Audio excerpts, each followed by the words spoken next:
Bom dia, estamos começando o 36º dia do nosso propósito de 40 dias de fé e milagres. O capítulo de hoje fala sobre quem é você. E é interessante a frase de hoje. Ela fala: não fale sobre os problemas, fale sobre as possibilidades, sobre as expectativas. A verdade é que o livro de Provérbios diz que o homem é assim como ele imagina na sua mente.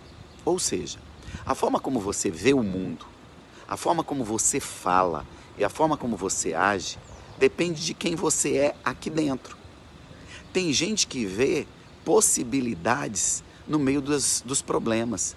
Tem gente que vê só problema no meio das oportunidades. Tem gente que acorda declarando que esse dia, que essa semana será de conquista, de vitória. E tem gente que já acorda declarando que sabe que alguma coisa de ruim vai acontecer. Tem gente que age pela fé, sabendo que Deus já deu a ele vitória. Tem gente que fica parado, murmurando e esperando que alguma coisa aconteça na vida dele. A verdade é, quem é você?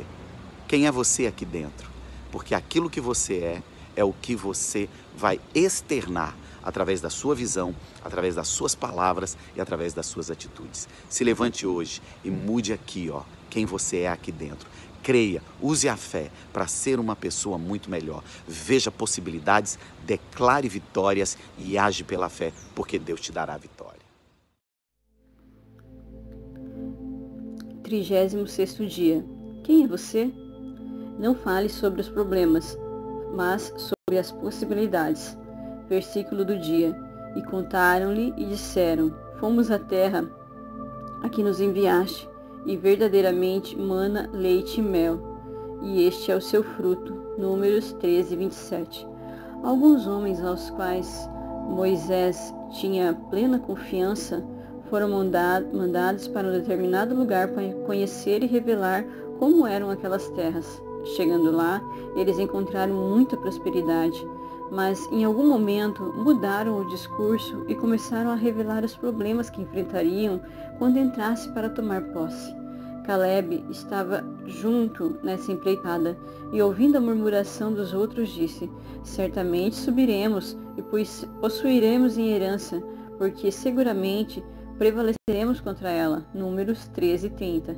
No entanto, aqueles homens se recusaram a continuar, porque os problemas eram maiores que a visão que possuíam. Porém, os homens que com ele subiram disseram: não podemos subir contra aquele povo, porque é mais forte do que nós. E infamaram a terra que tinham espiado, dizendo aos filhos de Israel: a terra pelo qual passamos a espiar é terra que consome seus moradores, e todo o povo que vimos nela são homens de grande estatura. Também vemos ali gigantes, filhos de Anak, descendente dos gigantes, e éramos aos seus olhos como gafanhotos, e assim também éramos aos seus olhos. Números 13, 31 ao 33. Moisés mandou 12 homens averiguar o que realmente existia naquele lugar. Eles deveriam passar 40 dias somente caminhando e observando. Do vale chamado Escol, trouxeram um cacho de uva que precisava ser carregado por 2 homens. Pegaram também romãs e figos e voltaram para junto de Moisés, para contar a abundância que existia naquele lugar. Mas também 10 daqueles homens começaram a relatar todas as dificuldades que teriam se tentassem tomar posse daquelas terras. Apenas Josué e Caleb estavam motivados com as novidades. E por que apenas 2 homens daqueles 12 queriam enfrentar qualquer dificuldade pela conquista? A diferença está na fé que cada um possuía. Ter fé não é ignorar o gigante. Quando temos um problema em nosso lar, em nossa família, não podemos ignorá-lo, nem fazer com que não existe, e sim ver o problema de frente e enxergar a solução. Quem enxerga a solução não vive falando do problema. Fé é algo usado com a razão. Fé é algo inteligente e não emocional. É algo totalmente ativo. 10 daqueles homens voltaram admirados com o tamanho dos gigantes, e outros 2 voltaram admirados com o tamanho da uva. Talvez hoje o seu maior problema é que você vive contando para os outros o tamanho do seu gigante. Aqueles 10 espias estavam doentes da mente, estavam com síndrome do gafanhoto. E éramos aos nossos olhos como gafanhotos, e assim também éramos aos seus olhos. Número 13 e 33. A síndrome do gafanhoto atinge 3 áreas da nossa vida. A primeira é quem você é. Aqueles homens começaram a achar que eram gafanhotos, porque todo fracasso vive como se fosse algo sem valor.